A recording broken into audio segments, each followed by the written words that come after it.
Bismillahirrahmanirrahim. Assalamualaikum warahmatullahi wabarakatuh. Innal hamdalillah nahmaduhu wa nasta'inuhu wa nastaghfiruh wa na'udzu billahi min shururi anfusina wa sayyiati a'malina. May yahdihillahu fala mudilla lahu wa may yudlil fala hadiya lahu. Wa ashhadu an la ilaha illallah wahdahu la sharika lahu wa ashhadu anna Muhammadan 'abduhu wa rasuluh. Sallallahu alaihi wa ala alihi wa ashabihi wa man tabi'ahum bi ihsanin ila yaumiddin wa sallama tasliman katsira. Amma ba'd. Segala puji bagi Allah tabaraka wa taala yang dengan limpahan nikmat, taufik dan hidayahnya, alhamdulillah pada malam hari ini kita bisa kembali berkumpul dalam majlis ilmu dalam rangka untuk mengenal ayat-ayat Qur'aniyah, hadis-hadis nabawiyah yang berkaitan dengan ahkam asy-syar'iyyah, yang semoga dengan itu Allah Subhanahu wa taala mudahkan perjalanan kita semua menuju surganya kelak. Dan semoga salawat dan salam selalu tercurahkan untuk baginda Nabi Muhammad sallallahu alaihi wasallam dan kepada seluruh keluarganya dan kepada seluruh sahabatnya dan yang mengikuti mereka di atas sunnah hingga hari akhir nanti. Jemaah sekalian dirahmati Allah Subhanahu wa taala, di pertemuan yang lalu kita sudah menyinggung beberapa hal yang berkaitan dengan azan-azan atau hal-hal yang berkaitan dengan azan, baik yang menyebabkan makruhnya azan yang seperti itu. Dan insyaallah pada pertemuan kali ini akan mengenal beberapa hal yang membuat batalnya azan. Di pertemuan-pertemuan yang lalu juga kita sudah singgung mengenai sifat al-muadzin, ya. Sifat-sifat muadzin yang disunnahkan untuk dijadikan patokan sebagaimana sesuai dengan fatwa-fatwa para sahabat dan athar-athar nabawi yang menjadi petunjuk bagi kita untuk menentukan muadzin di lingkungan kita. Kalau sifat-sifat muadzin sudah dipenuhi, azan masih saja bisa dianggap batal kalau terjadi beberapa hal atau kalau tidak dipenuhi syarat-syarat yang sudah ditentukan dalam syariat Islam. Kemarin kita sudah menyinggung beberapa hal yang berkaitan dengan tersebut. La yasihhul adzanu illa murattaban ka arkanis shalah mutawaliyan urfa. Termasuk syarat sahnya azan di pertemuan-pertemuan yang lalu, atau lebih tepatnya pertemuan yang lalu, kita sudah menyinggung tentang tidak sahnya azan kecuali murattaban mutawaliyan. Murattaban min kalimah tertib, yaitu urut, ya. Lafaz azan semuanya baik, ya, semuanya baik. Kebanyakan dari lafaz azan berisi zikir kepada Allah Subhanahu wa taala kecuali di beberapa kalimat saja. Dan kita tahu bahwasannya termasuk rukun Islam yang pertama. Rukun Islam yang pertama apa? Syahadah an la ilaha illallah wa anna Muhammadan abduhu wa rasuluh. Meskipun kalimat tauhid asy-syahadah itu termasuk awal rukun min arkanil Islam, rukun yang pertama dari arkan al-Islam, tapi di kalimat azan termasuk kalimat yang kedua setelah takbir, ya dah.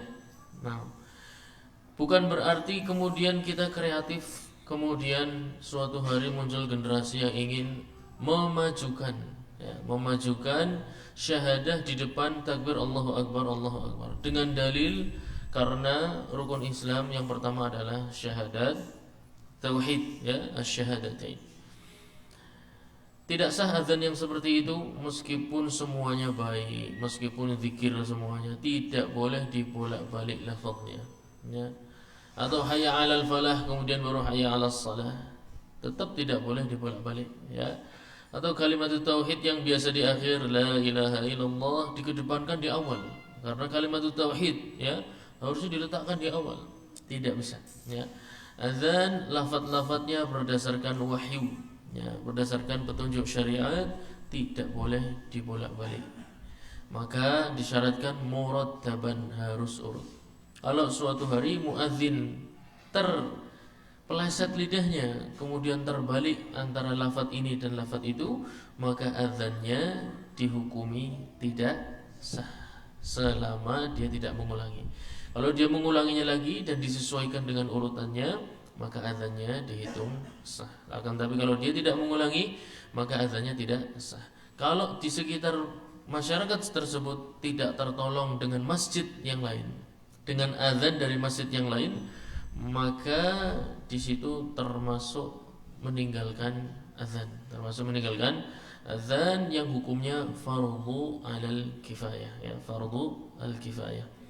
Masyarakat tersebut semuanya dianggap berdosa jika tidak ada azan yang berkumandang di sana, atau ada azan yang berkumandang di sana tapi dihukumi salah atau tidak sah. Mutawalian, ya, murattaban, mutawalian itu yaitu berkesinambungan, ya, tidak dipotong, ya, karena berhubung muazzinnya lagi ngopi, kemudian datang waktu salat. Ketika selesai baru Allahu Akbar mau masuk lafaz syahadah, kemudian dipanggil temannya, kopinya diminum dulu. Nah, diminum dulu kopinya, terus baru masuk lafaz syahadah. Kemudian medang lagi, kemudian baru masuk lafaz-lafaz berikutnya. Tidak boleh dipotong-potong. Bagaimana kalau tiba-tiba ditelepon sama Menteri Dalam Negeri, ya? Di HP kan biasanya namanya macam-macam, ya. Ada Kapolri, ada Menteri Dalam Negeri, ada tentara, macam-macam. Padahal yang dimaksud adalah siapa? Yang dimaksud adalah Menteri Keuangan. Yang dimaksud adalah Menteri Keuangan. Ketika Menteri Keuangan tiba-tiba telepon darurat, ya kan, kemudian diangkat, kemudian ternyata ngobrolnya panjang. Nah, itu insya Allah akan kita bahas, ya. Apakah kalau di sela-sela azan, apakah muadzin boleh berbicara di sela-sela azannya? Ya. Apakah muadzin boleh berbicara di sela-sela azannya?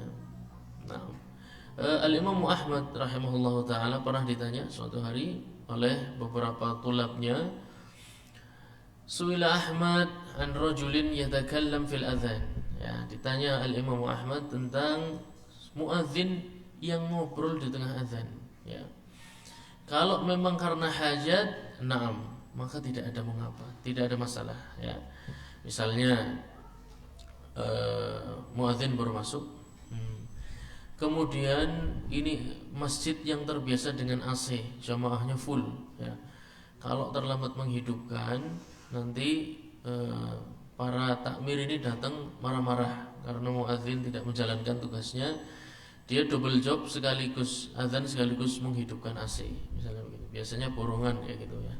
Akad di awal muadzin tapi nanti kesananya nambah-nambah, itu biasa. Baru masuk, sudah masuk waktu salat, dia tidak sempat. Nah, kemudian ada kawannya masuk masjid, baru sampai Allahu Akbar, lihat temannya masuk, boleh gak dia tolong AC-nya dihidupin, gitu. Allahu Akbar, jendela ini dibuka nih, ditutupi kabeh, kayak aja rapet, ya. Asyhadu an la ilaha illallah. Kayak tulung sanyo nih duduk nah, kayak nguat, dalam mana akeh wong pada wudu, misalnya, ya. Boleh tidak melakukan hal tersebut? Nah, itu dia bertanya. Kalau dilarang maka akan sangat merepotkan, ya. Alhamdulillah syariat Islam memberi ruang. Yang penting ngobrolnya jangan kepanjangan, ya. Di kasus yang sama misalnya, ya. Di kasus yang sama lagi azan, ya, Allahu Akbar, temannya masuk. Wis, kok jebule kene? Wis baru ketemu, ya, orang ngobrol macam-macam. Saya kena di. Azan dulu ya. Allahu Akbar. Anaknya wis pira saiki? Saiki manggon di nang kono. Berarti melu kae. Iya. Ternyata ketahuan sampean njaluk nomor HP-an apa? Ijolan nomor HP. Ketahuan-tahuan, ya, ngobrol sampai macam-macam, ya. Lah yang seperti itu kira-kira membatalkan azan atau tidak? Insyaallah itu pembahasan kita pada hari ini, ya, hal-hal yang sangat tipis, ya. Sama barangnya ngobrol, tapi yang satu bisa membatalkan, yang satu tidak. Ngobrol sedikit membatalkan bisa saja, ya. Nanti akan kita perhatikan. Wa yasihul adzan walau kana mulahana. Kemarin kita sampaikan adzan yang namanya talhin dan ada yang namanya mulahan, ada yang namanya malhun, ya. Mulahan dari kata talhin yaitu adzannya dimodel seperti menyanyi, ya, dimodel seperti menyanyi. Ini termasuk yang makruh, termasuk yang makruh. Boleh, akan tapi makruh. Adzan itu tidak boleh digunakan untuk ajang menunjukkan keindahan suara, kemudian mendayu-dayu yang lepas dari makna azan itu sendiri. Nah, membuat pendengarnya tidak khusyuk. Yang azan pun tidak ngerti dia sedang baca lafaz-lafaz apa, karena fokus di cengkok, ya, fokus di nyanyiannya dia. Ya. Sehingga termasuk makruh azan dengan irama yang terlalu mendayu-dayu dan nampak seperti nyanyian. Nah, antum sudah pernah saya sampaikan, bisa lihat di YouTube, ya, di azannya orang-orang di Amerika yang baru masuk Islam, ya, mereka azan dengan irama nyanyian mereka di gereja, persis seperti orang nyanyi di gereja iramanya, tapi lafadznya ternyata lafadz azan. Nah, itu lebih baik dihindari, ya, lebih baik dihindari karena menghilangkan kekhusyuan makna-makna di dalam lafadz azan. Itu namanya talhin, ya. Azan seperti ini sah-sah tentu saja selama syaratnya dipenuhi, sah, akan tapi hukumnya apa? Makruh, ya. Yang kedua, azan yang malhun, ya. Pelakunya ini tidak fasih mengucapkan huruf-huruf hijaiyah, ya. Tidak fasih mengucapkan huruf-huruf hijaiyah. Seperti kalau di qomat misalnya, qad qamatis salati, qad qamatis salah, ya. Harusnya qad qamatis salatu, ya. Asyhadu an la ilaha illallah, asyhadu anna muhammadar rasulullah misalnya, ya. Fathah. Asyhadu anna muhammadan, harusnya apa? Rasulillah apa Rasulullah apa Rasulullah? Rasulullah. Dia baca asyhadu anna muhammadar rasulullah, difathahkan, ya. Ini termasuk kesalahan-kesalahan yang tidak merubah makna. Azannya sah, akan tetapi hukumnya makruh karena merubah susunan kedudukan setiap kalimat, ya. Insyaallah yang belajar bahasa Arab lebih bisa memahami kesalahan-kesalahan seperti itu. Akan tapi selama tidak merubah makna, maka tidak mengapa. Yang dimaksud tidak mengapa bukan berarti boleh, akan tapi azannya tetap sah. Dan kalau bisa diingatkan, kalau bisa diingatkan, diingkari, atau kalau memang sulit maka dicarikan muadzin yang lain, ya. Kesalahan-kesalahan yang tidak merubah makna. Atau misalnya kesalahan di kalimat hayya 'alas shalah, pakainya ain ya ala, ya.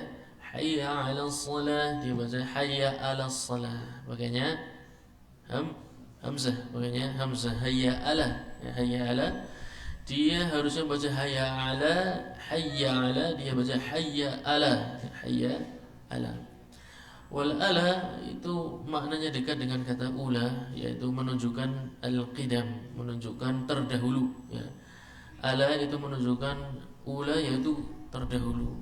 Sedangkan ala di sini muta'alliq dengan harfil jar, ya, menunjukkan maknanya adalah aqbilu, ya.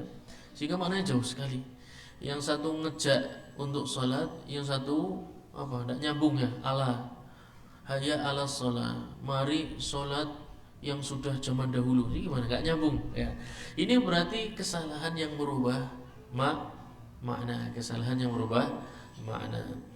Maka harusnya setiap takmir masjid jangan hanya sibuk fokus itu memakmurkan masjid dari sisi bangunannya saja, ya. Setiap takmir rapat itu urusannya tentang catnya diperbaharui, karpetnya diganti, kemudian apalagi mimbarnya harus yang kayu jati, gendengnya harus yang gendeng sing paling larang apa mereknya?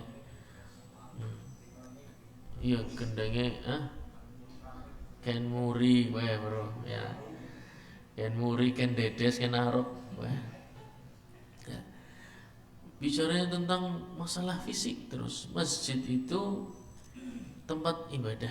Jadi yang pertama dibangun adalah ibadahnya dulu harusnya, Ya dah. Di zaman Nabi sallallahu alaihi wasallam, Nabi beliau sallallahu alaihi wasallam mendidik para sahabatnya itu dari sisi ibadahnya dulu. Bukan ayo sekarang udah ada masjid Nabi simpan nyumbang bata siapa? Nggak, obrolan begitu nomor kesekian jauh. Ya. Simpan ngeramik masjid Nabawi siapa? Coba kita. Pasti yang pertama diobrolkan masalah bata dan semen, itu sudah pasti. Ya. Pikirannya langsung masjid ini sebagai tempat harus mewah, kalau bisa berlapis cat-cat yang serba mahal. Ya, nah. Itu mindset yang harus dirubah. Pertama, tentukan orang-orang yang memegang amanah dalam mengundang orang untuk salat. Siapa? Ya kan? Mampu atau tidak? Kalau tidak, maka harus dicarikan seseorang untuk melatih supaya mampu azan dengan azan yang indah. Ya. Memimpin salat, ya ndak? Imam. Giliran masalah bangunan rapatnya seminggu bisa 3 kali, ya ndak? Atau target keuangan masjid harus 2 digit minimal. Emang kalau enggak 2 digit kenapa? Ya ndak? Ini bukan koperasi itu loh, masjid itu bukan koperasi, targetnya bukan keuntungan. Tapi kebanyakan masjid selalu bicaranya tentang keuangan meningkatkan pemasukan, meningkatkan kemasukan. Tapi meningkatkan kualitas pemegang amanah di dalam masjid itu tidak pernah dibicarakan. Giliran datang waktu sholat imamnya jorok-jorokan, ya enggak? Malulah di rumah Allah Subhanahu wa taala kita melakukan hal seperti itu. Sejak awal penentuan takmirnya saja harus orang-orang yang kompeten. Ya, bukan hanya karena ini di takmir itu Pak RT jadi takmir, Pak RW jadi takmir. Tidak ada urusannya. Untuk menjadi orang yang mengelola urusan agama umat Islam itu tidak disyaratkan di dalamnya adalah pejabat sebuah negara. Tidak ada urusannya. Mau RT, mau RW, mau presiden tidak harus jadi takmir. Ya. Yang urusan menjadi takmir adalah orang yang mau khidmah untuk kaum muslimin dan mengerti urusan agama. Dari mereka lah akan dipilih orang-orang yang kompeten. Bagian nanti keagamaan siapa, bagian kepemudaan siapa, kemudian bagian kebersihan siapa, akhirnya dipilih orang-orang kompeten. Kalau dari awal sudah masjid dipikir atau digambarkan sebagai institusi politik, itu yang paling bahaya itu seperti itu. Ke masjid hijau apa masjid biru, pasti selalu gambarannya seperti itu. Tidak apa-apa dikelola mayoritas orang biru misalnya, orang hijau tidak apa-apa. Yang penting disesuaikan dengan Al-Quran dan Sunnah Nabi Muhammad SAW. Itu intinya adalah memakmurkan ibadahnya dulu, ya. Taklimnya dijalankan sehingga kaum muslimin tidak terkena penyakit jahil, kemudian kemasukan pikiran liberal, kemasukan pikiran-pikiran yang ekstremis, khawarij, syiah dan lain sebagainya. Percuma masjid bangunan megah-megah ternyata yang menghuni adalah orang-orang di luar ahlus sunnah wal jamaah, itu percuma. Ya di dalamnya akan muncul kesyirikan, di dalamnya akan dibangun kemudian kuburan di dalam masjid. Nanti lama-lama orang datang ke masjid bukan mau sholat, ya, tapi mau minta kepada orang yang sudah mati. Masjid yang tadinya dibangun niatnya untuk orang minta kepada Allah berubah jadi masjid dibangun untuk orang minta kepada makhluk yang sudah mati. Menolong dirinya dari belatung saja tidak mampu, kok menolong antum, ceritanya bagaimana? Itu ketika masjid fokusnya cuma bangunan. Fokusnya adalah ibadahnya. Bagaimana ibadah di sana berkualitas, muadzinnya berkualitas, imamnya berkualitas, jamaahnya berkualitas, taklimnya berkualitas. Insya Allah bangunan akan perlahan-lahan akan berdiri semakin baik. Baik. Ya. Kesalahan-kesalahan dalam azan tidak semuanya membatalkan, akan tapi ada yang tidak membatalkan hukumnya tapi makruh. Ya. Hukumnya tapi makruh. Ada juga yang merubah makna sehingga hukum azannya menjadi tidak sah, ya. Kalau merubah makna berarti merubah azan, namanya azan model baru atau azan gaya baru, ya. Nggak bisa. Kalau salawatan sebelum azan gimana? Salawatan sebelum azan boleh nggak? Boleh nggak salawatan sebelum azan? Kan banyak ya. Mau azan salawat dulu ya. Gimana? Menurut antum bagaimana? Boleh nggak? Masa salawatan aja nggak boleh sih? Tidak boleh, masya Allah. Kalau setelah azan, Nah, setelah azan nanti kita lihat. Nanti akan kita lihat bagaimana athar yang akan diriwayatkan oleh Al-Imam Ahmad berkaitan dengan salawat, Di sekitar azan ada salawat, tapi tempatnya bukan di depan, bukan sebelum azan, akan tapi setelah azan. Nanti akan kita sampaikan riwayatnya dari Al-Imam Muslim bagaimana Nabi sallallahu alaihi wasallam memerintahkan para sahabat untuk membaca salawat setelah azan, bukan sebelum azan. Dan itu tidak masuk di mikrofon, tapi untuk diri mereka masing-masing, bukan untuk disiarkan ke masyarakat umum, tapi untuk diri mereka masing-masing. Kan kemarin kita sudah sampaikan, ya, tidak boleh menggunakan ma'adzin atau tempat untuk azan kecuali untuk maslahat yang sangat rajih. Maslahat yang rajih itu apa? Pertama, maslahat syariah, ya. Maslahat syariah, maslahat yang ditentukan oleh syariat, salat 5 waktu, ya. Kemudian juga boleh sebelum waktu salat, misalnya sebelum waktu salat apa? Sebelum waktu salat subuh. Kemudian untuk maslahat orang banyak, kaum muslimin secara umum, contohnya apa? Digunakan untuk pengumuman orang yang meninggal. Karena di sana tidak ada mudarat, yang ada adalah maslahat supaya orang datang ke masjid kemudian menyolatkan fulan bin fulan. Yang penting tidak perlu khutbah, ya. Ketika menyampaikan tentang fulan meninggal, kemudian tidak perlu khutbah dulu, ya, diperpanjang, cuma ingin menyampaikan bahwasanya fulan meninggal. Ada pula saya pernah saksikan di dekat sinilah ada masjid, ya. Saya mengisi khutbah waktu itu, khutbah Jumat. Itu didahului oleh seseorang naik ke mimbar mau ngasih pengumuman kas masjid, ya, Ya tayyib lah, tidak apa-apa ngasih pengumuman kas masjid, saya masih berusaha. Yang ajib, dia buka dengan innal hamdalillah nahmaduhu wa lah, sudah, batin saya lanjutkan saja, tanggung, ya enggak? Tinggal duduk, bangun lagi, masuk khutbah kedua, kemudian salawat kepada Nabi, ditutup dengan doa, aqimus shalah, selesai. Ngapain pakai turun lagi, saya suruh naik? Ya, ajib. Khutbah dengan dua khutbah, satu kali duduk, 2 kali khutbah, ajib, ya. Satu Jumat 2 kali khutbah. Saya pengen mengundurkan diri, tapi aduh, nanti dikira mencari sensasi, ya. Ya, kalau ingin mengumumkan biasa saja, ya, langsung ya bismillahirrahmanirrahim, kami dari takmir masjid ABCDE mengumumkan bahwasanya pada hari Jumat ini kas masjid sekian, selanjutnya insyaallah khatib akan naik ke mimbar, silahkan kepada khatib bismillah. Ya lah, menggunakan kalimat yang tidak menyerupai khutbah, ya. Kalau seperti itu, ya, saya cenderung mengatakannya bid'ah kalau seperti itu, ya, karena dia khutbah, dia menyampaikan kas masjid, tapi seakan-akan khutbah, dibuka dengan tahmid, kemudian ada salawat dan salam, kemudian ada ayat-ayat Qur'annya disampaikan, kemudian nasihat, yang kurang apa berarti? Wis kabeh kan?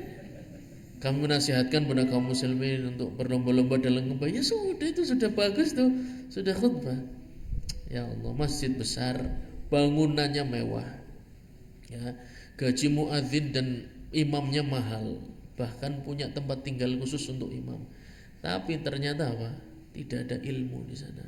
Ya enggak, untuk khutbah saya tidak tahu caranya seperti apa, menentukan imam seperti apa, atau muadzin seperti apa. Banyak problema yang kaum muslimin itu menganggap masjid itu sebagai situs rekreasi, ya, sebagai situs rekreasi. Yuk mari masjid, mana kok ngapik ke AC ini gede, ya. Ya, itu bukan alun-alun itu loh, ya. Masjid itu bukan seperti alun-alun. Jadi ayolah, ketika masjid semangatnya ibadah, ya. Maka bagi takmir masjid atau bagi yang mendirikan masjid sudah wakaf, itu jangan cuma, ya pokoknya untuk kepentingan kaum muslimin, jangan seperti itu, ya. Kalau wakaf masjid, kemudian pilih juga takmirnya sekalian, kemudian baru mau dipasrahkan, saya sudah membentuk nadhir, kemudian membentuk takmir, selanjutnya saya pasrahkan kepada takmir untuk mengatur ibadahnya kaum muslimin di masjid ini. Kalau membuat masjid, wakaf masjid, kemudian pasrah begitu saja, yang ada nanti apa? Gesekan yang enggak pernah habis, ya. Masjid itu dibuat tempat adu emosi, adu kepentingan, adu politik. Jadi para wakif-wakif ini jangan bandingkan di Indonesia dengan di Arab Saudi. Kalau di Arab Saudi enak, ya, wakaf serahkan ke badan wakaf, sudah selesai, pemerintah ngurus semuanya dan dipilih pasti yang terbaik insya Allah. Ya, kalau di Indonesia sih rebutan kabeh, ya, rebutan semua. Masuk takmir, Mas sambil jadi bendahara ya, aduh saya keuangan lagi kurang baik, takut uang masjid kepake, jadi jangan saya bendaharanya. Lah kamaning Mas ya wis arep wis nyong wis, tapi sebulan ya pira mbok pira lah, karena ben aku ora pengen duitnya masjid. Kenapa lo? Ya Allah, kenapa masjid? Mindset kita ketika khidmah ke masjid langsung manfaat ekonomi, langsung bagaimana mengolah masjid, punya apa namanya lapangan usaha misalnya, ya langsung takmirnya yang pertama ngambil ruko, ya ngambil kios buat, ya Allah, itu harusnya dibangun ibadahnya dulu, ya dibangun ibadahnya dulu sehingga turun keberkahan di masjid tersebut, terasa nyaman, terasa tenang. Saya pernah di Arab Saudi itu ada di Madinah ada masjid yang temboknya aja tidak pakai cat, temboknya masih lama lah, ya masih masjid lama, masih pakai tanah itu. Tapi masya Allah imamnya bacaannya indah, masjidnya adem, nyaman gitu loh. Jadi masyarakatnya juga yang sholat di situ terasa ya, orang-orang yang tidak materialistis tuh kalau ngobrol tuh enak. Ya, omongannya orang masalah dunia terus ngomongnya tuh nyaman, obrolannya bersahabat ya, persahabatnya seperti manusia biasa. Padahal yang sholat di situ ya orang-orang penting, pejabat-pejabat, tapi ya karena masjidnya tadi berkah. Masjidnya penuh dengan keberkahan, diisi orang-orang yang pengen khidmah, bukan orang-orang yang pengen cari cuan, pengen manfaat, pengen status sosial dan lain sebagainya, ya. Semoga Allah Subhanahu wa taala memberikan hidayah kepada kita semua dan kepada para takmir masjid secara umum, ya insyaallah taala. Baik. Kemudian juga azan orang yang punya cedal, ya, orang yang punya luknah itu kesulitan berbicara, ya, nyantol, lengket lidahnya entah ke belakang, entah ke depan, ke atas, ke bawah, sulit untuk jelas berazan, tapi nggak ada lagi, ya nggak ada lagi. Kalau kesalahannya merubah makna, kita sampaikan tadi ya, cedalnya merubah makna, maka termasuk azannya tidak sah. Tapi kalau cedalnya tidak merubah makna atau ketidakjelasannya tidak merubah makna, maka termasuk yang makruh, dan dihukum sah. Wa yujzi'u adzanu min mumayyiz li sihhati salatihi kal baligh. Juga syarat sahnya azan, pelakunya harus, kemarin kita sudah sampaikan apa saja syaratnya azan, apa saja pelaku azan, apa muadzin apa saja, dzukuriyah, kemudian apa, Islam, tayyib, kemudian berakal tuh paling rendahnya apa? Kalau berakal tuh paling sedikit apa? Tamyiz. Ya, antum kalau ketemu akil dengan balik itu beda loh. Ya, akil itu tidak selalu balik dan balik pun tidak selalu akil. Kalau dikatakan akil saja tidak ada syarat balik di sana, berarti sebelum balik boleh. Ya, sebelum balik boleh. Namanya apa? Tamyiz. Usia anak-anak yang sudah tamyiz, umumnya di usia 7 tahun. Itu sudah tamyiz, ya. Sudah nyandakan, dicak ngomong mudeng. Dia ngerti saya kalau ngantuk berarti mau tidur. Coba anak-anak usia 4-5 tahun ngantuk disuruh tidur aja enggak mau. Iya kan? Iya. Besok sekolah, anak 4-5 tahun enggak peduli besok sekolah, mau sekolahnya tutup, mau libur enggak urusan. Pokoknya main dulu.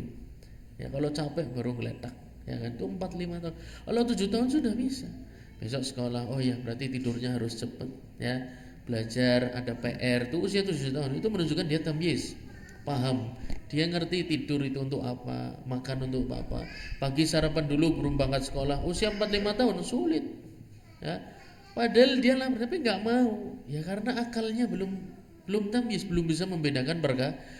Sampai sekolah lemes, ya. Beda kalau udah 7 tahun paham, oh pagi harus sarapan dulu supaya ada energi untuk belajar misalnya, ya, dan lain sebagainya. Usia 7 tahun atau sudah punya tamyiz, sudah nampak dia bisa membedakan perkara, dia sudah nampak paham berbagai macam hal yang berada di lingkungannya, maka sudah sah azannya, ya, sudah sah azannya. Itu tamyiz. Kalau anak-anak di bawah itu, jadi ketika nyuruh anak-anak azan ke gue latihan, lihat dulu anaknya seperti apa, ya, lihat dulu anaknya seperti apa. Kalau belum tamyiz maka lebih baik tidak. Utamakan yang latihan itu yang sudah tamyiz, Jaga-jaga kalau ternyata masjid itu suatu hari nanti tinggal satu-satunya masjid di masyarakat tersebut. Ya, siapa tahu dibangun jalan tol, masjidnya pada dibubrak, ya, ada dikena ganti rugi, ganti untung, ya, sing untung siapa, masjid didol, ya. Baik. Kemudian wa yubtiluhuma al-adzan wal iqamah faslun katsir. Syarat-syarat terpenuhi, tapi tadi kita sampaikan ada jeda yang sangat panjang di antara azan, di antara lafaz-lafaz azan, faslun katsir, ya. Ada jeda yang cukup lama di antara lafaz-lafaz azan. Kan kita sampaikan tadi termasuk syarat azan apa tadi? Murattab dan apa? Mutawali, ya, mutawali, murattab dan mutawali. Mutawali itu artinya terus berkesinambungan, ya, jangan diputus. Diputus boleh, akan tapi enggak boleh lama, cuma sedikit sesuai dengan hajat. Nanti ada riwayatnya berdasarkan dari sahabat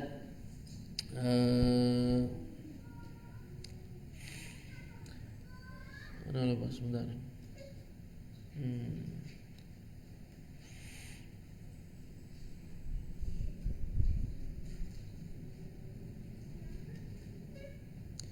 Sulaiman ibn Sard, ya, sahabat Sulaiman ibn Sard radhiyallahu anhu, beliau suatu hari azan, kemudian di tengah-tengah lafaz azan, ya, di antara lafaz azan, beliau memerintahkan kepada gulamnya, ya, khadimnya yang masih kecil, ya, untuk sebuah keperluan. Ya, zaman sekarang misalnya antum gawa bocah, antum muadzin Allahu Akbar, kelalen kuncinya motor tolong cukut nang mburi, motor urung tak cukut kuncinya, ya. Kemudian lanjut azan. Atau tadi saya sudah sampaikannya, AC-nya dihidupkan, jendelanya ditutup, tirainya dibuka, dan lain sebagainya. Tafadhol, tidak ada masalah selama itu sesuai dengan kebutuhan, ya. Adapun tadi ngobrol tidak ada urusannya, ya, ngobrol ngalor ngidul, tukeran nomor WA dan lain sebagainya sampai bikin wedangan apa, ya, itu termasuk hal-hal yang tidak diperlukan. Tapi kalau pendek tidak membatalkan. Kalau banyak, ya, panjang, ya, umumnya kayong jedane suwe nemen.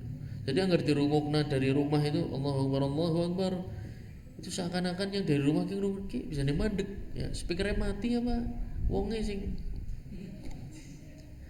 ya. Kalau cukup lama ngobrolnya maka membatalkan azan. Yubtiluhuma faslun katsir, ya.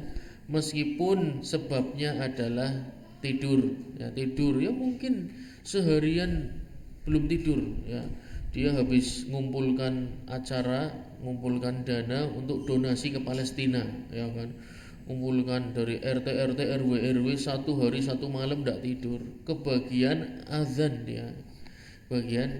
tengah azan kok ngeliyep blek, nah, ketiduran nyender, ya, digugah karo takmir, Mas, azan ini dirampung ternyata sudah cukup lama, bahkan ngoroknya terdengar di mikrofon, ya.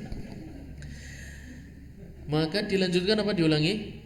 Diulangi dari awal. Kenapa diulangi dari awal? Karena syaratnya apa tadi? Mutawali, ya, mutawali atau syarat mualat, ya, syarat mualat atau harus mutawali. Nah, atau pingsan, ya.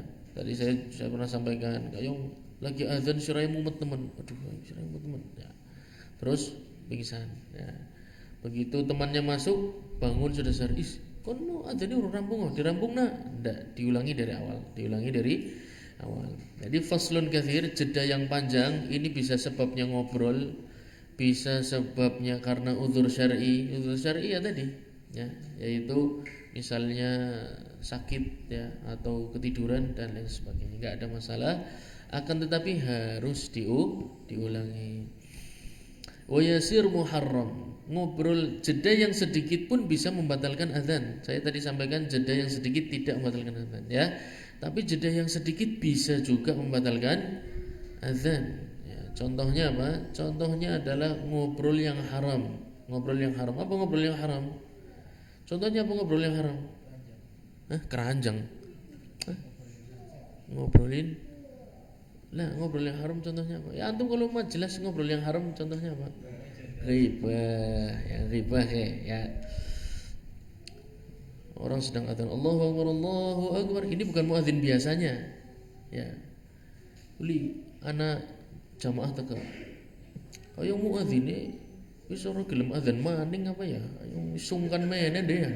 Sing adzan jawab, iya dean Pak. Ribah ndak? Iya kan, ngobrolin tentang muadzin yang biasanya adzan sungkan mene. Ini sungkan mene kan kalimat negatif, ya ndak? Mendiskreditkan seseorang. Wis ora gelem mene sungkan, ya, karena tidak tertarik dan lain sebagainya. Cuma jawab iya Pak saja sudah termasuk dia turut serta dalam ghibah. Mengapa? Karena jawaban itu sebelumnya sudah ada pertanyaan yang diulang.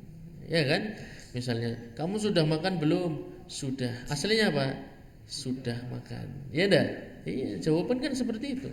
Jawaban itu muadun soal muadun fil jawab. Soal itu sebenarnya diulangi di jawaban. Ya, cuman tidak tertulis ya. Muadzin kemudian sungkan menen ya. Nah, yang lagi adzan menjawab iya dan Pak ayah gitu. Cuma sekedar iya dan Pak saja sudah cukup. Berarti turut serta dalam menggibahi muadzin yang biasanya adzan. Secuil cuma jawab iya dan Pak, adzannya batal, harus diulangi dari awal. Ya. Kenapa? Karena pada asalnya adzan ini oleh ngobrol apa orang asalnya? Asalnya tidak. Asalnya dia mualat. Satu dengan lafaz yang lain itu nyambung. Kalaupun dibolehkan itu karena hajat. Karena hajat ada keperluan dan tidak mengganggu mualatnya lafaz adzan. Tapi kalau ngobrolnya sesuatu yang haram, maka ini bertentangan dengan sifat mualat tadi. Ya, bertentangan dengan sifat mualat. Oleh karena itu obrolan yang haram meskipun sedikit membatalkan adzan. Membatalkan adzan. Lalu contoh lagi obrolan yang sedikit tidak membatalkan azan ya. Lagi azan Allahu Akbar Allahu Akbar, pada melulu Assalamualaikum. Nah, muadzinnya menjawab Waalaikumsalam. Ini termasuk yang tidak membatalkan azan karena apa tadi? Hajat.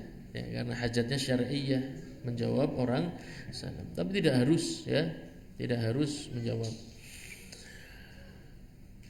Su'ila Ahmad yatakallam rajul fil adzan, di dalam kitab Al-Mughni disampaikan, kitab Al-Mughni karya Al-Imam Ibnu Awaliansyah Ibnu Qudamah. Ibnu Awaliansyah sahibi, ustazi, guru ana ya. Ibnu Awaliansyah itu sahib dan guru ana. Ana belajar dari beliau dari orang bisa nulis Arab, orang bisa baca Arab dari nol.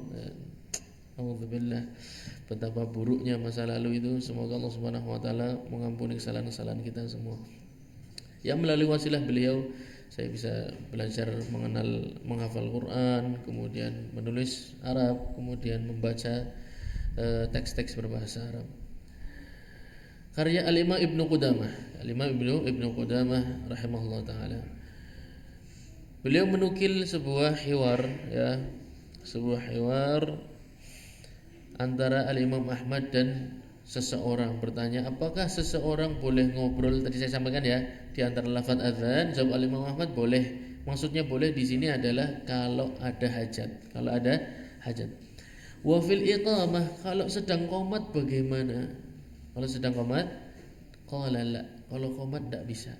Mengapa? Karena azan itu disunnahkan untuk, kemarin saya sampaikan, at-tarassul atau tartil. Apa maknanya? Yaitu dipanjangkan ya. santai. Azan itu dipanjangkan. Supaya apa? Supaya orang yang lagi sibuk sempat mendengarnya, yang lagi tidur sempat bangun dan lain. Azan usahakan disantaikan, dipanjangkan. Ya. Sehingga ngobrol di antaranya tidak ada masalah selama sesuai dengan hajat. Kalau iqamah disunahkan hadruha. Apa itu? Al-hadr itu artinya dicepatkan, disegerakan. Tapi nggak usah buru-buru amat ya. Maksudnya tidak sepanjang azan ya. Maka kebolehan ngobrol pun semakin berkurang kadarnya karena disunahkan untuk dipercepat. Sekarang kalau bicaranya masalah salam,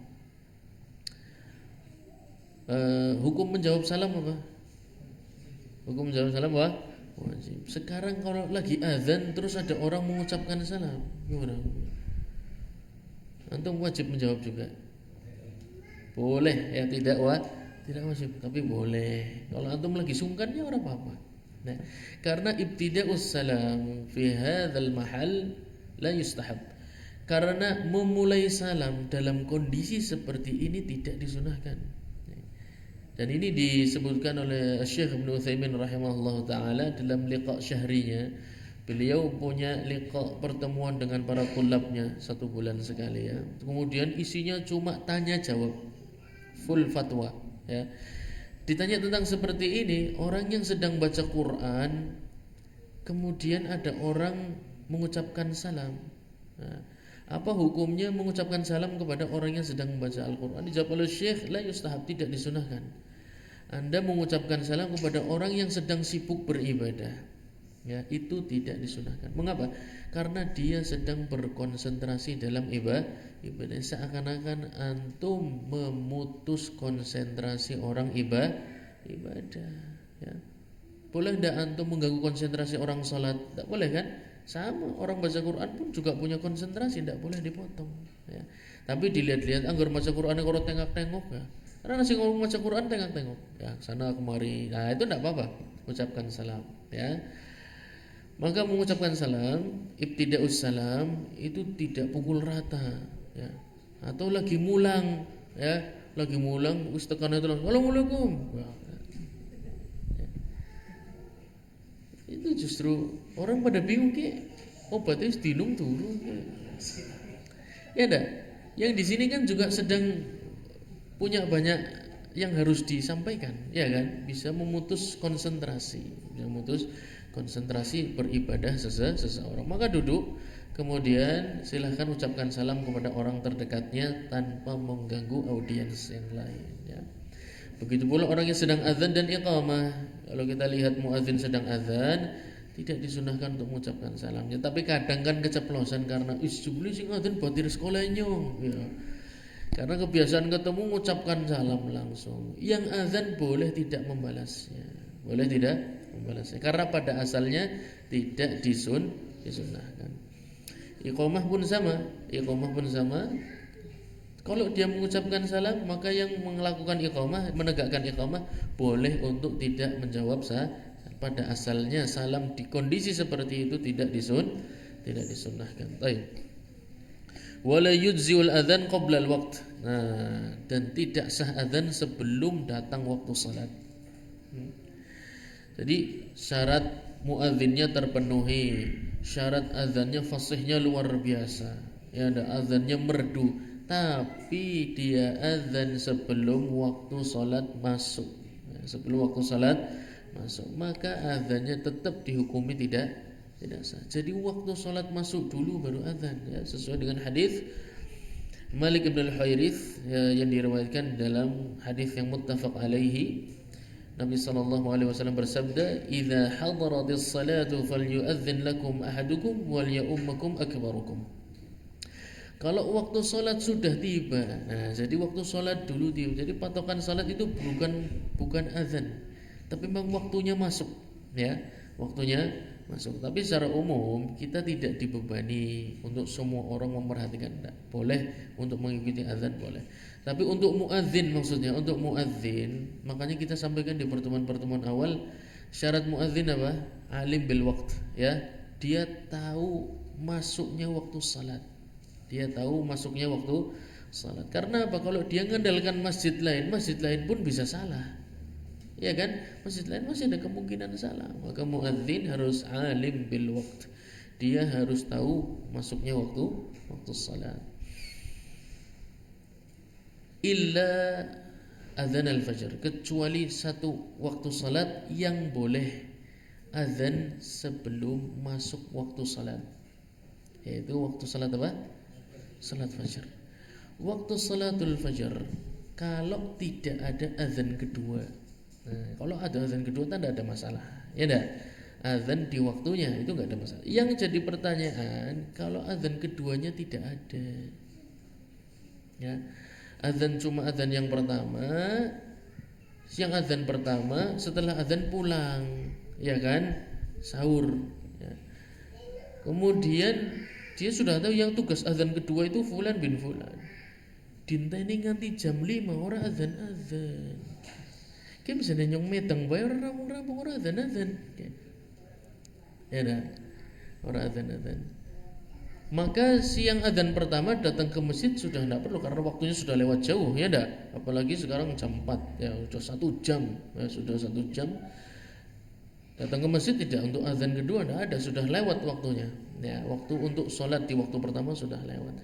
Maka dengan jamaah yang ada kemudian menegakkan iqamah. Kalau tidak azan yang kedua, apakah azan yang pertama mencukupi atau tidak? Nah, itu dia masalahnya, ya. Dalam hadis Nabi sallallahu alaihi wasallam bersabda, "Idza adzana Bilalun fakulu washrabu." Ya. Kalau kalian mendengar azannya Bilal, ya, di zaman Nabi Muhammad sallallahu alaihi wasallam di kota Madinah ada 2 azan. Yang pertama itu azannya Bilal sebelum masuk salat waktu salat subuh. Yang kedua setelah masuk salat subuh itu azannya siapa? Ibnu Ummi Maktum, ya. Kalau azan yang kedua itu tidak ada, mencukupkan dengan azannya Bilal, azan yang pertama saja. Apakah sudah gugur syariat kewajiban fardu kifayahnya? Itu masalahnya. Kalau ada masjid yang lain sih nggak ada masalah, ya. Masalahnya kan kalau itu satu-satunya masjid di warga tersebut yang masjid lain tidak terdengar azannya sampai sana. Apakah gugur fardu kifayahnya dengan azan yang pertama? Dalam mazhab Imam Ahmad bahwasanya gugur fardu kifayahnya dengan azan yang pertama. Mengapa? Karena Nabi SAW menamakan azan Bilal, berarti dia sudah dimasukkan dalam kelompok azan. Kalau Anda tidak mengatakan itu azan, terus apa? Ya kan? Itu azan. Dan azannya untuk salat Isya apa sudah dekat dengan waktu salat subuh kira-kira? Dekat salat subuh. Azan itu dinisbatkan untuk salat subuh tapi sebelum waktunya supaya bersiap-siap. Maka buah dari permasalahan ini yang sibuk berperang masalah subuh wis mlebu durung, ya ndak, sing kiye ngomong melu pemerintah salah adane kecepatan be ora apa-apa, ya. Kecepatan pun tidak mengapa, bahkan mencukupkan dengan azannya Bilal pun tidak mengapa. Maksudnya adalah fardu kifayahnya sudah gugur. Tapi nanti disampaikan disunnahkan ada azan yang kedua, disunnahkan. Jadi permasalahan sunnah wajib ini bukan barang kecil. Ini menyebabkan gugurnya hukum fardu kifayah atau tidak. Ya, jadi jangan sembarangan mengatakan sunnahnya begini. Iya itu sunnah, tapi hukumnya apa dulu? Wajib atau sunnah? Sunnah yang di sini maksudnya kalau ditinggalkan tidak mendapatkan dosa, kalau dilakukan mendapatkan pahala. Azan yang kedua itu hukumnya sunnah. Maksudnya kalau ada kondisi ternyata tidak ada azan kedua, maka masyarakat situ tidak berdosa karena azan yang pertama sudah cukup mewakili. Ya. Itu enaknya belajar fikih para ulama salaf. Insya Allah tidak ada perselisihan masalah azan subuh, azannya kecepatan, azannya kelambatan, pada baik, ya. Azan setelah masuk waktu salat sah, azan sebelum waktu salat subuh pun juga sah dalam mazhab Imam Ahmad. Jadi kedua kelompok ini tidak perlu berseteru, ya. Kemudian menganggap singkai salat sebelum waktunya, jangan salat di masjid itu, ya. Karena azan karena pada akhirnya saya di lingkungan saya pun sama. Yang satu azan ngikuti jamnya azan pemerintah, ya. Yang satu mundur sekitar 10 menit, ya. Hasilnya yang mundur 10 menit ini kan berarti dia menyangka sudah masuk waktu salatnya, enggak? Kemudian azan. Kemudian yang azannya sesuai dengan pemerintah, sholatnya pun setelah azannya orang yang mundur 10 menit. Ujungnya sama atau tidak? Pada baik. Lalu kenapa harus berseteru coba? Masalahnya harus diperuncing. Kemudian ujungnya apa? Pemerintah sesat, ya. Itu pemerintah kerjasama dengan Israel. Kemudian ujungnya ke sana, apalagi tahunnya tahun politik. Ya, maka pilihlah. Gitu. Ya, politisir, ujungnya mempolitisir. Semua saling mencari alasan untuk menguntungkan kelompoknya. Nah, kita kalau bicara agama jangan pakai bendera, pakainya adalah Al-Quran dan Sunnah Nabi Muhammad SAW dan fatwanya para sahabat, ya, dan dalil-dalil syar'i yang insya Allah sudah disampaikan para ulama di permasalahan-permasalahan berkaitan dengan usul fikih, ya. Antum kalau bisa belajar usul fikih supaya ngerti bagaimana istinbat ahkam, bukan supaya antum menjadi mujtahid, bukan. Ya, jadi belajar usul fikih itu tidak membuat Anda menjadi Syekh Ibnu Utsaimin, tidak. Meskipun Anda hafal kitabnya Syekh Ibnu Utsaimin, tidak menyebabkan Anda jadi Syekh bin Bas juga tidak. Ya. Belajar usul fikih supaya antum tahu jalan pikirannya para ahli ijtihad. Tidak otomatis Anda menjadi mujtahid. Ya, tidak otomatis. Mengapa? Karena bekal Anda tidak mungkin menyaingi para imam-imam mazhab. Ya, yang pertama, para imam mazhab hafal Quran beserta riwayatnya, ya, beserta riwayatnya. Sedangkan kita Al-Quran riwayat satu saja belum selesai hafalannya. Ya, ada. Para imam-imam mazhab itu hafalan hadisnya jutaan. Ya, ada. Paling tidak ratusan ribu, di atas 500.000 sampai 1 juta lebih. Sedangkan kita Arba'in Nawawiyah saja tidak hafal. Tapi karena baca kitab usul fikihnya Ibnu Utsaimin rahimahullah taala, menyangka dirinya seorang mujtahid. Nah, ini salah kaprah, ya. Yang lebih parah didukung oleh gurunya. Berarti kamu sekarang sudah bisa menentukan yang benar dan salah. Ini lebih kacau lagi. Sudah gurunya kacau, melahirkan murid-murid yang kacau balau, ya. Hindari yang seperti ini. Kita masih jauh dari derajat ijtihad, terlalu jauh, ya. Hadis yang mungkin 40 saja tidak kita hafal membandingkan dengan para ulama yang 400.000 lebih hadis menghafalnya, beserta sanad, beserta makna dan tafsirnya, coba, ya. Dan hukum setiap rawinya, ya jauh lah kita dengan level yang seperti itu, ya. Maka jangan terburu-buru dalam menghukumi hadis atau menyimpulkan hukum terhadap sebuah hadis hanya karena belajar usul fikih. Saya nasihatkan harus belajar usul fikih supaya paham jalan pikirannya para ahli ijtihad, bukan supaya antum menjadi mujtahid, terlalu jauh, ya. Tapi siapa tahu bisa nanti kalau antum sudah hafal sekitar 500.000 hadis beserta ahwal atau kondisi kabar setiap riwayatnya dan mengerti tafsir setiap kalimat di sebuah hadis, 500.000 hadis, insyaallah saya ikut fatwa antum, ya. Tak ulang, antum bikin kitab, saya nanti belajar, saya talaki, terus nanti saya ajarkan di sini insyaallah. Saya sebarkan mazhab antum di Indonesia. Syaratnya ya 500.000 hadis, ya, riwayat beserta sanad dan tafsir setiap kalimat. Jangan lupa Al-Quran juga, ya. Al-Quran paling tidak qiraah asyarah sajalah, ya. Antum hafal Quran dengan 10 sanad periwayatan jalur Al-Quran. Insyaallah saya siap menjadi murid antum. Saya akan mengikuti mazhab antum. Kalau ada kabarkan, jangan lupa kabarkan kepada kami, ya. Kalau ada hadis yang sahih, ya. Baik.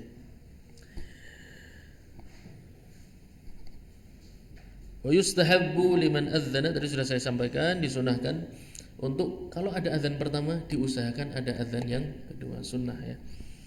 Wa raf'u as-sauti bil adzan ruknun ma lam yu'adzin lil hadir fa biqadri ma yusmi'uhu.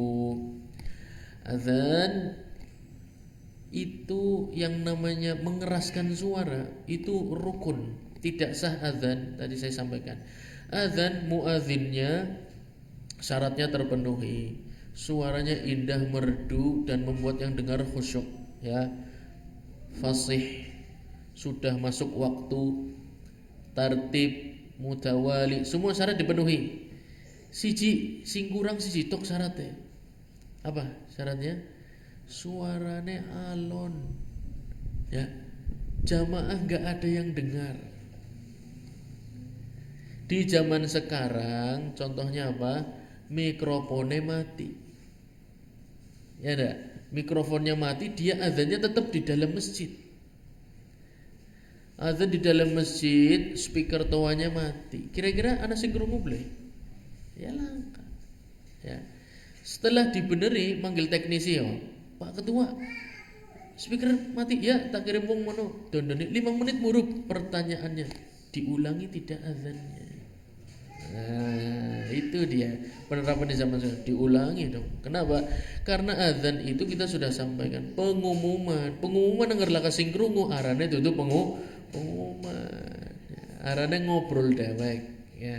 Pengumuman itu orang harus dengar, rukun, hukumnya rukun. Zaman sekarang contohnya tadi, ya, kalau speakernya mati, maka usahakan azan lagi ketika sudah itu. Kalau memang listriknya mati sekecamatan, karena kayak kemarin Randu Gunting mati listrik, saya lihat jam 1 malam. Ada yang ngalami enggak?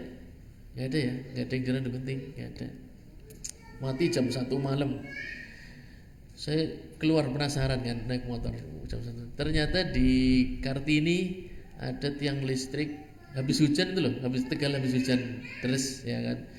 Ternyata ada tokek kesetrum di salah satu apa namanya? Arane apa, Pak? Sindure. Trafo. Ada tokek kering di situ, kesetrum sampai garing di situ gara-gara tokek.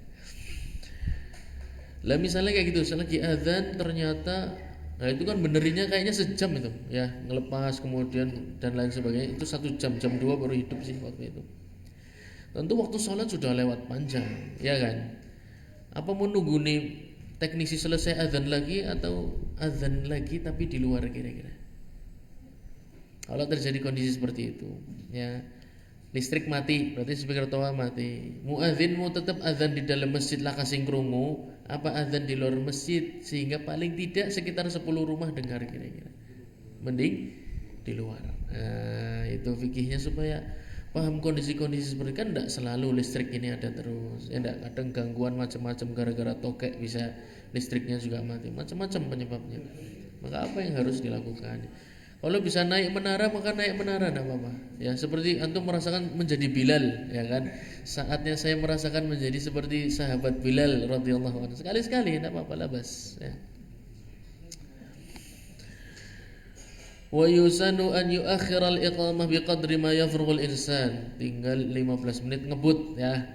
Disunnahkan untuk mengakhirkan iqamah. Azan wis pinter, sah. Iqamahnya mau kapan? Ya, iqamahnya mau kapan? Pan langsung qomat. Kemarin saya juga hadir di masjid ngisi taklim. Azan saya kira boleh sholat sunnah, ternyata nggak boleh, langsung qomat. Langsung nggak boleh sholat sunnah, langsung qomat saja, langsung imam saja. Ya, nah sebaiknya tetap diberi jeda, ya, diberi jeda. Wa yusanu an yuakhir al-iqamah biqadri ma yafrughul insanu min hajatihi wa baulihi غائطه ووضوئه وصلاة ركعتين ليفرغ الآكل من أكله وشارب من شربه لحديث جابر بن عبد الله رضي الله عنه أن النبي صلى الله عليه وسلم قال لبلال. Hadisnya Nabi sallallahu alaihi wasallam berkata kepada sahabat Bilal radhiyallahu anhu, ij'al baina adzanika wa iqamatika qadra ma yafrughul akilu min aklihi wasyaribu min syurbihi wal muqtadi idza dakhala liqada'i hajatihi, rawahu Abu Dawud wa Tirmidzi. Nabi SAW berkata kepada sahabat Bilal, jadikan jeda antara azan dan iqamahmu. Jedane sepira dawane. Kira-kira cukuplah untuk orang menyelesaikan makannya. Tapi tentunya bukan yang makan di rumah makan Padang, ya. Karena bareng jukut nduk, kikil, wayam ta rong jam mangane, ya. Medang pesane teh poci menengene adem. Bukan itu. Maksudnya makan di sini adalah orang yang berbuka puasa, takjil, ya, orang yang menyegerakan berbuka puasa, bukan makan besarnya, bukan. Makan besarnya bisa setengah jam.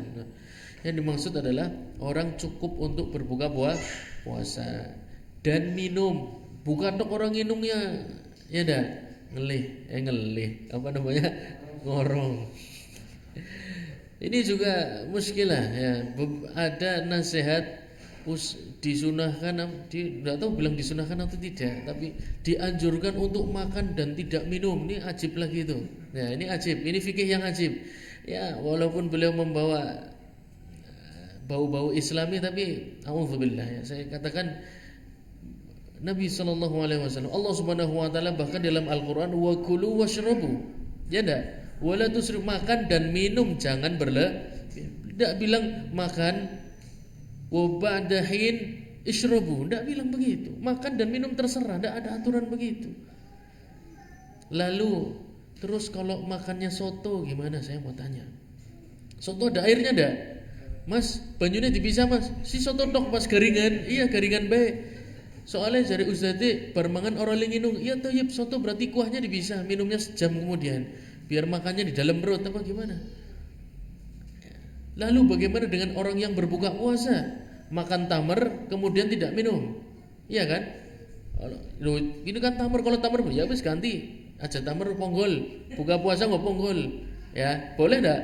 Boleh dong. Minumnya enggak boleh diakhirkan setelah salat.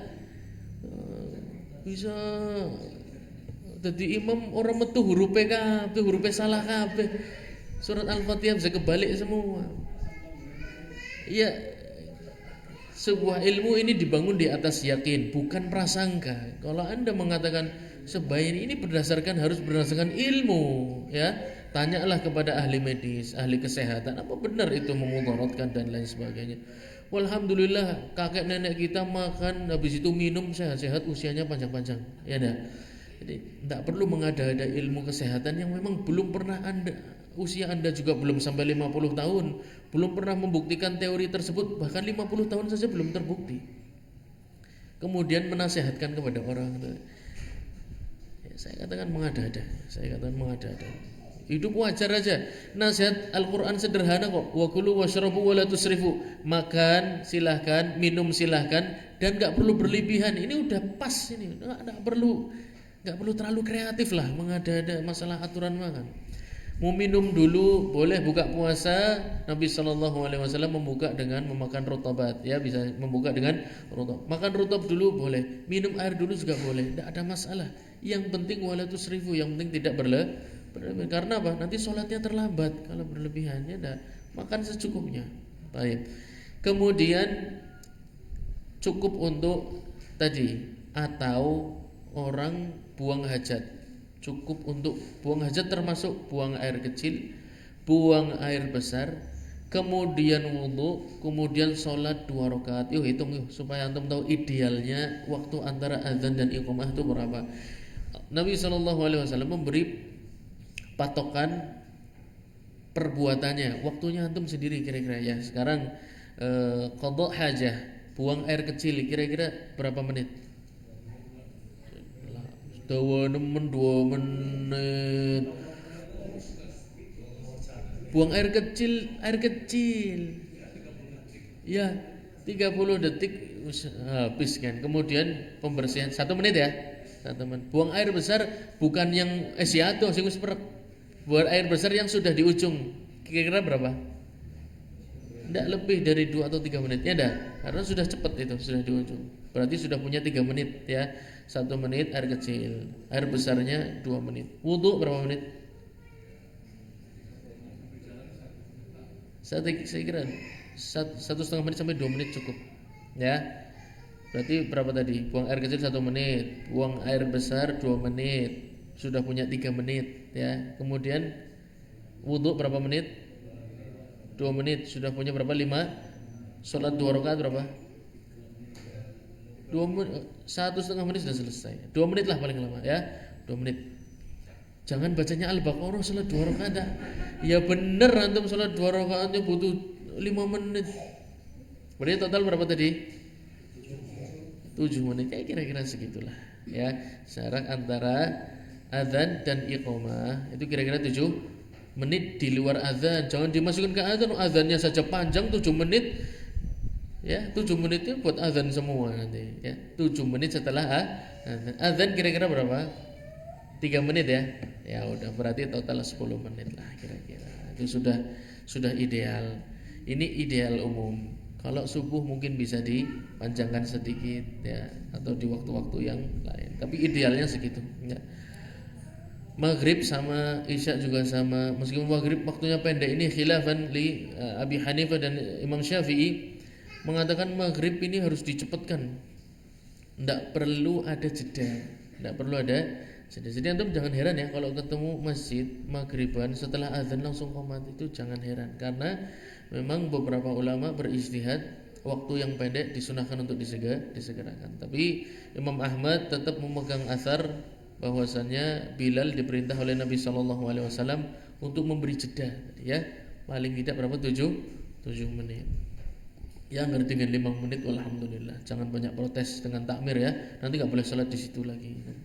Jadi paling tidak ya 5, 7 alhamdulillah. Kalau dapatnya 5 ya sudah nasib ya. Baik, kemudian jamak mengqadha saya sudah sampaikan di pertemuan yang lalu. Wa yusannu li sami'ihi, dan disunahkan bagi yang mendengar azan dan iqamah, bukan hanya azan ya, disunahkan bagi yang mendengar azan dan iqamah walau anna sami' imra'ah aw sami'u tsani wa tsalitsah, meskipun wanita, maksudnya mendengar wanita. Jadi ibu-ibu di rumah pun menjawab azan. Yang menjawab bukan cuma bapak-bapak yang mau sholat di masjid ya, tapi ibu-ibu pun juga menjawab azan. Aw sami'u tsaniyan aw tsalitsan. Jadi setelah masjid ini selesai azan, masjid yang kedua bunyi azan, jawab lagi.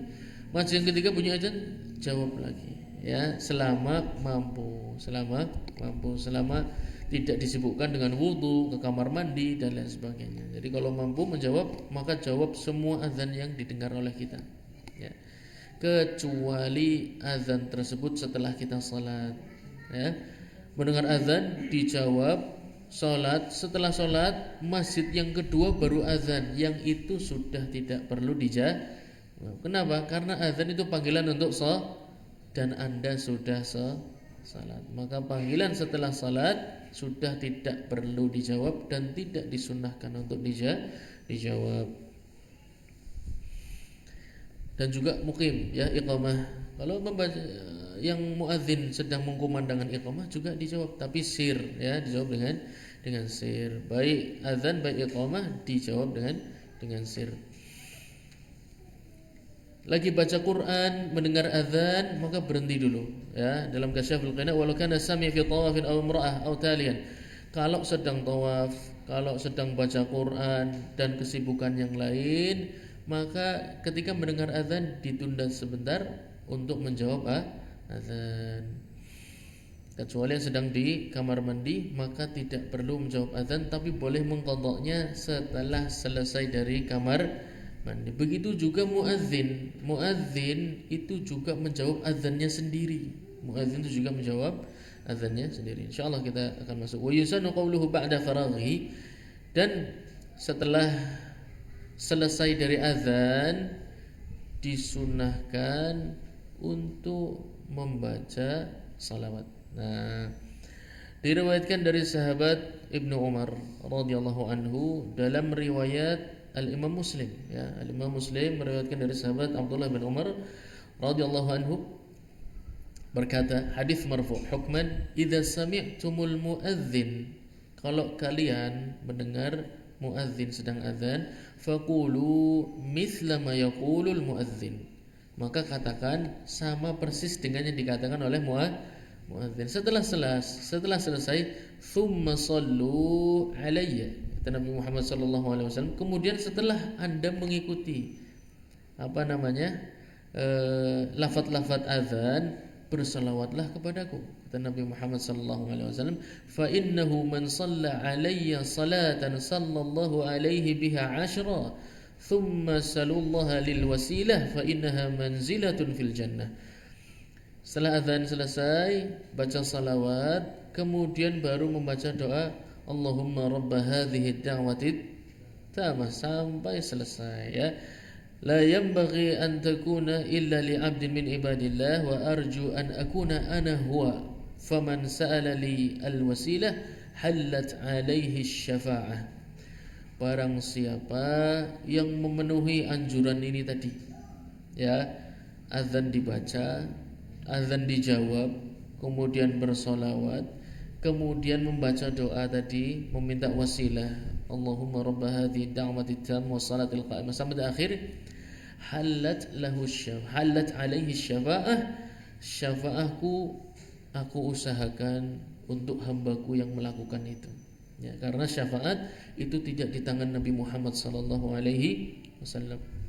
Meskipun lafadznya adalah halat alaihi syafa'ahku halal baginya, ya, syafa'ahku halal baginya, seakan-akan beliau bisa menentukan syafaat. Tapi akidah Ahlussunnah wal Jamaah, syafaat itu berdasarkan izin Allah Subhanahu wa taala. Betul beliau sallallahu alaihi wasallam bisa mengajukan syafaat kepada Allah Subhanahu wa taala untuk hambanya fulan, ya. Akan tapi tetap kalau Allah mengizinkan maka syafaat itu bisa diberikan, kalau tidak maka tidak. Ini akidah Ahlussunnah wal Jamaah. Maka barang siapa yang betul-betul menjaga menjawab azan, bersalawat kepada Nabi, kemudian membaca itu, meminta wasilah Allahumma rabb hadhihi da'wati tammah sampai akhir, maka Nabi SAW akan berusaha memberikan syafaat kepadanya. Kalau kita itu semangat meminta doa dari orang-orang soleh, doa dari para ulama, maka kita harusnya lebih semangat meminta syafaat dari Nabi Muhammad SAW. Wasilahnya sangat mudah, diulang-ulang 5 kali dalam sehari. Ya enggak? Azan, dengarkan, jawab, bersalawat, kemudian baca doa Allahumma rabb hadhihi da'wati tammah sampai akhir. Insyaallah Allah Subhanahu wa taala semoga memasukkan kita semua ke dalam golongan orang-orang yang diberi syafaat oleh Nabi Muhammad sallallahu alaihi wasallam. Wa yahrumu khurujun, masalah yang terakhir, dan haram keluar dari masjid setelah mendengar azan. Ya, antum keluar dari masjid setelah mendengar azan itu haram kecuali diniatkan untuk kembali lagi. Ya, setelah azan keluar, misalnya tadi motornya ngalangi jalan, ya, mobilnya parkirnya belum berada, ada masalah karena niatnya untuk kembali ke masjid, meskipun tidak masjid itu.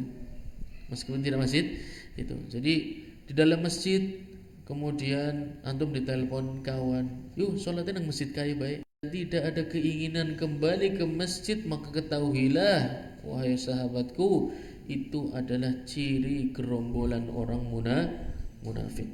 Maka hati-hati dari menyerupai orang munafik.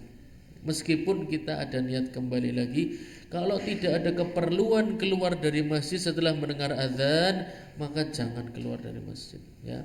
Menghindari menyerupai orang-orang munafik, kecuali illa an yakuna qad shalla, kecuali dia sudah salat. Jadi azan kemudian sampai iqamah dia dalam masjid. Kemudian begitu imam takbir dia baru ingat, wah saya tadi sudah sholat, ya. Karena ada beberapa masjid yang mengakhirkan salat, ya. Dia taklim di situ, datangnya terlambat, dia lupa kalau tadi sudah sholat. Nah itu boleh keluar dari masjid. Wa nuqila an Ahmad la yakhruj la yanbaghi, akan tetapi sebaiknya tidak. Nah, disunnahkan bagi yang berada di dalam sebuah masjid mendengar azan kemudian jamaah tersebut sholat, disunahkan baginya untuk ikut sholat, ya, bukan keluar. Bukan sunnahnya itu malah keluar, nyung sholat pan metu, boleh, akan tetapi disunahkan untuk ikut sholat. Dan meskipun sholatnya wajib, maka itu menjadi sunnah baginya. Sunnah baginya. Jadi yang sudah sholat di dalam masjid mendengar azan, maka tidak ada masalah, ikut sholat. Tapi kalaupun tidak, maka tidak mendapatkan dosa insyaallah ta'ala. Tapi sebaiknya mengikuti salat. ويستحب ألا يقوم الإنسان إذا أخذ المؤذن في الإقامة ولو لم يصلي الركعتين. Antum ingat ya hadis tentang salat tahiyatul masjid yang kira-kira maknanya janganlah kalian duduk sampai salat 2 rakaat terlebih dahulu, ya enggak? Kemudian ada sahabat Nabi SAW khutbah Jum'ah, datang langsung duduk, disuruh berdiri dulu salat 2 rakaat, ya enggak? menunjukkan jangan masuk masjid duduk kecuali sudah sholat 2 rakaat. Tapi ada kondisi boleh, ada kondisi bahkan disunahkan duduk, Dalam kitab Al-Mughni qala Ishaq bin Mansur ra'aitu Ahmad kharaja 'inda al-maghrib fa hina intaha ila mawdi' as-saf akhadha al-mu'adhdhin fil iqamah fajalas. Ada kondisi yang sunnah justru duduk, masuk masjid belum sholat 2 rakaat justru disunahkan untuk duduk. Ketika masuk masjid kemudian iqamah ditegakkan, ya, masuk masjid mau sholat 2 rakaat iqamah ditegakkan. Biasanya kita berdiri apa duduk kira-kira? Tanggung, ya kan? Tanggung baik, ya, paling iqamah sedelat. La, disunahkan idza uqimatis shalah wa huwa qa'im yustahabbu lahu an yajlis, ya, fil ikhtiyarat lil Majd Ibnu Taimiyah, kakeknya Syekhul Islam Ibnu Taimiyah, disunahkan bagi orang yang masuk ke dalam masjid kemudian iqamah ditegakkan untuk duduk meskipun sebentar, karena itu merupakan sunnah, ya, duduk di antara azan dan iqamah. Ini beberapa hadis menunjukkan itu hukumnya sunnah. Maka ambil keutamaan itu jika tidak sempat sholat 2 rakaat, jangan ketinggalan sunnah duduk di antara azan dan iqamah. Nah, jadi ketika masuk masjid sempat 2 rakaat lakukan. Jika tidak, jangan tinggalkan sunnah duduk di antara azan dan iqamah. Meskipun sedang iqamah segera duduk. Dan Imam Ahmad diriwayatkan beliau berdoa ketika iqamah, ketika muadzin sedang melafadzkan lafaz iqamah, beliau justru berdoa. Mengapa? Karena di antara azan dan iqamah termasuk waktu yang mustajab untuk berdoa. Maka jangan lewatkan. Ketika sholat 2 rakaat tidak dapat, jangan kemudian melongo saja, ambil sunnah yang lain. Ya, ambil sunnah yang tidak dapat, duduk meskipun sedang iqamah, duduk doa meskipun dapat cuma 1-2 doa, tidak ada masalah. Ya, tidak usah khawatir. Jangan malah lihat tengok kanan, tengok kiri. Itu bisa nanti setelah salat, ya, bisa nanti setelah salat. Nah, satu. Ya, undiannya nomor 1.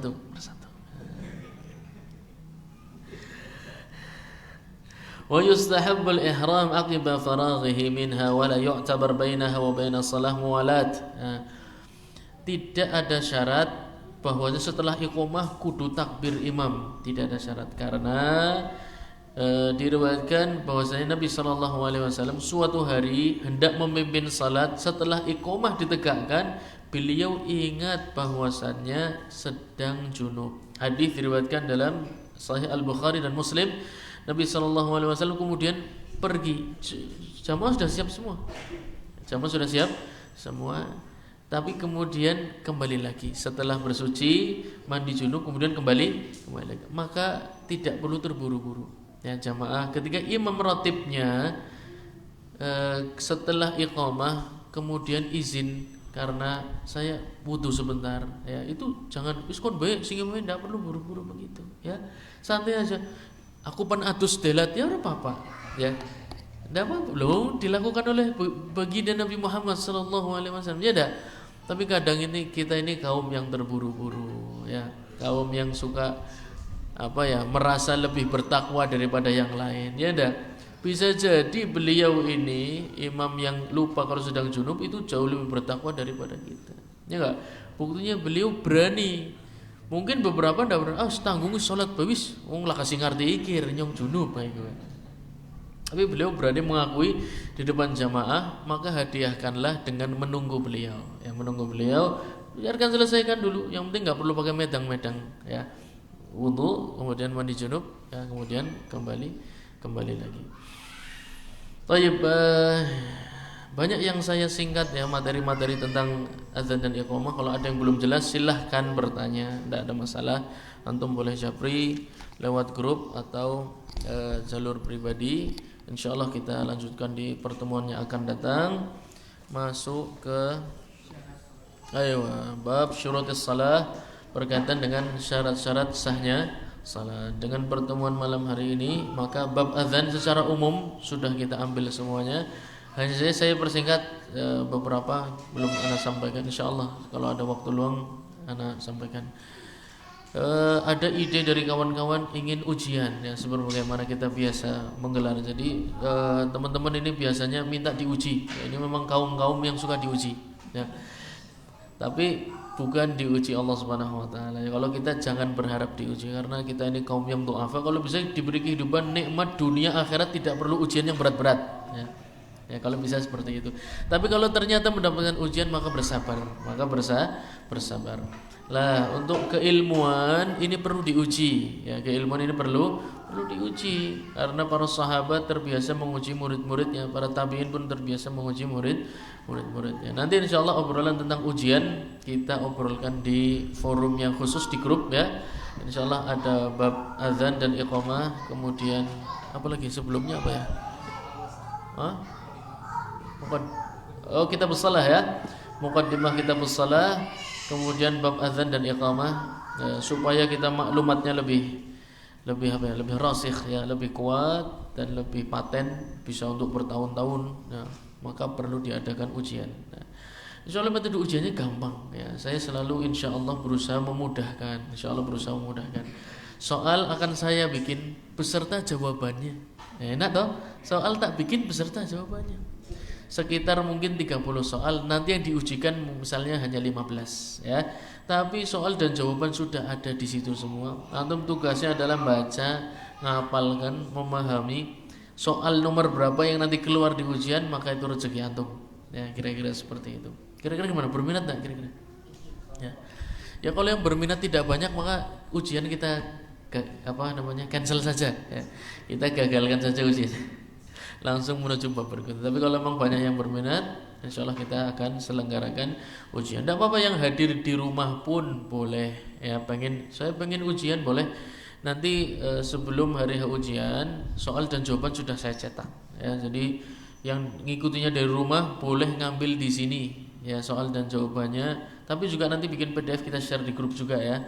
Nanti kita share di grup. Yang pengen download boleh, yang pengen ambil fotokopiannya di sini juga nanti silahkan, sehingga semuanya bisa merasakan mengikuti ujian. Insyaallah ujian dilaksanakan di mana? Di mana? Di Ibrahim Center ya. Insyaallah nanti ya yang ide tolong bertanggung jawab lah. Baik, barakallahu fiikum. Semoga sedikit ini bermanfaat untuk kita semua. Subhanakallahumma wa bihamdik asyhadu an la ilaha illa anta astaghfiruka wa atubu ilaik. Wassalamualaikum warahmatullahi wabarakatuh.